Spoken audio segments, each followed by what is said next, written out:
What is going on, everybody? It's your man Micah back with another video. Back here to talk about Ms. Marvel Episode 1, the premiere of Ms. Marvel, starring Iman Vellani, oh my goodness, as Kamala Khan.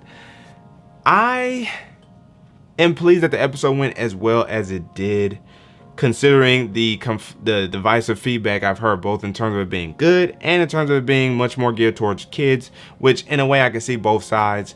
I actually walked away thinking that it was much better than I thought. Not to say I had high expectations or anything, although you do have a higher level of expectations being that it's an MCU property. But I did like the tone. I love the multicultural influence of the Muslim tradition, Middle Eastern culture in this episode. So I really dug that. I dug the art style and the type of production that they have going on for this show, with her daydreaming and it's a form of comic books. And really what the trailer showed us is what we're getting throughout this show, just seeing glimpses of this in episode 1 with her texting, you know, her friend, I forgot his name, but the way the text shows up in aspects of the atmosphere, such as the pavement on the road or in the sign in the store, it's all the text messaging back and forth between them. I liked how they really creatively thought that through, and you see that throughout this episode. So I really dug that. I dug how they hinted us at the Negabands and then came back to it towards the end of the episode, and then her actually using the Negabands by accident, and how that also had a payoff for her, as well as the trajectory of the trajectory of the show, as well as seeing a callback in the post-credit scene,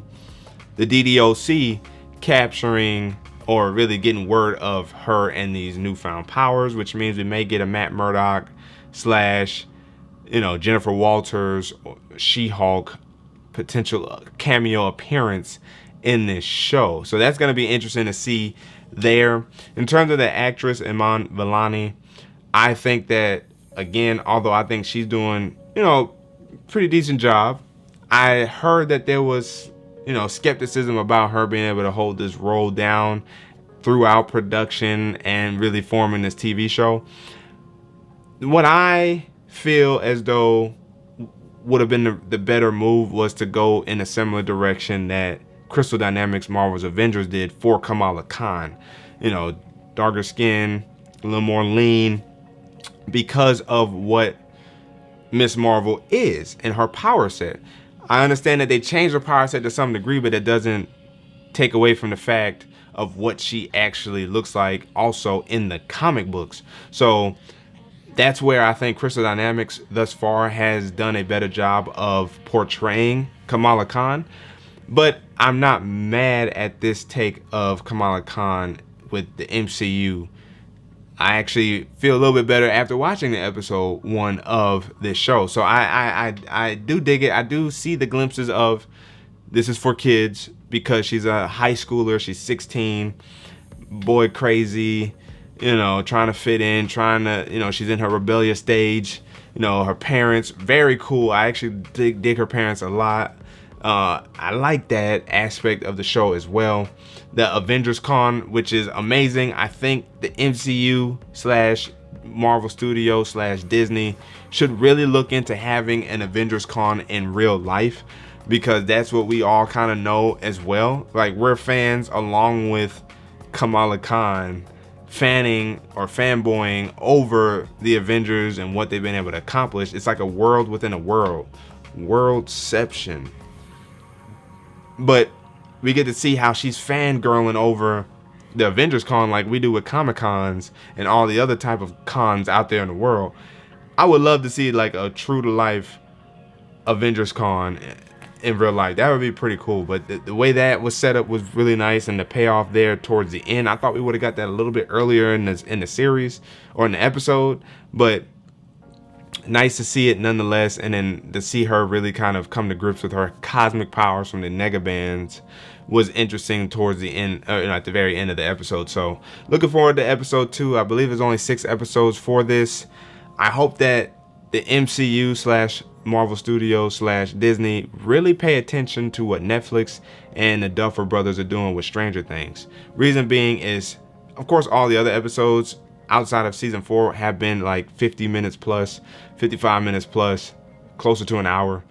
But season 4, every episode was an hour 15 plus, or like an hour 5 minutes plus, at least an hour. And each episode had very meaty information and meaty material to the story and plot of the season, as well as great effects, great production sets, great CGI, great effects.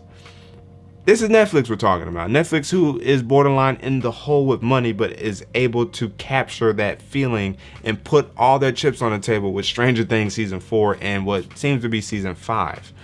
We need to see that with Disney and their TV shows as well. A lot of the TV shows episodes have been very short, have been anywhere, but I don't think we've gotten an episode over an hour. And if we did, we may have only had maybe 2, maybe 3. Most of them have been in the 40-minute range. A lot of them have been in like the 36 to 40-minute range, which includes Star Wars TV shows as well. I think that COVID may have had a big influence, the pandemic. I think that may have had a big influence on these first several TV shows, because a lot of these had already kind of entered production or pre-production and or had been finished, and they just been sitting on them. And as we heard with Doctor Strange Multiverse of Madness, there was a lot that actually was edited out as a result of the pandemic, because of how I believe other projects weren't finished yet, and or they just decided to cut it out because they didn't feel the need to have that as a part of their overarching story for Doctor Strange mom.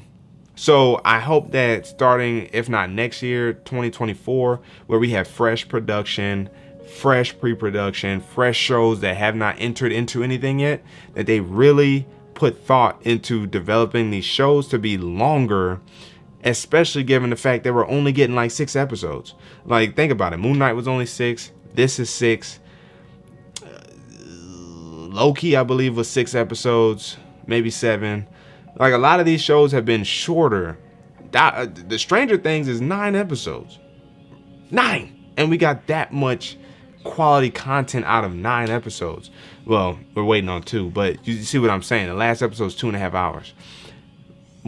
Disney, the Mouse House. You guys have way more money at your disposal to do something very similar to what we just saw with season 4 of Stranger Things.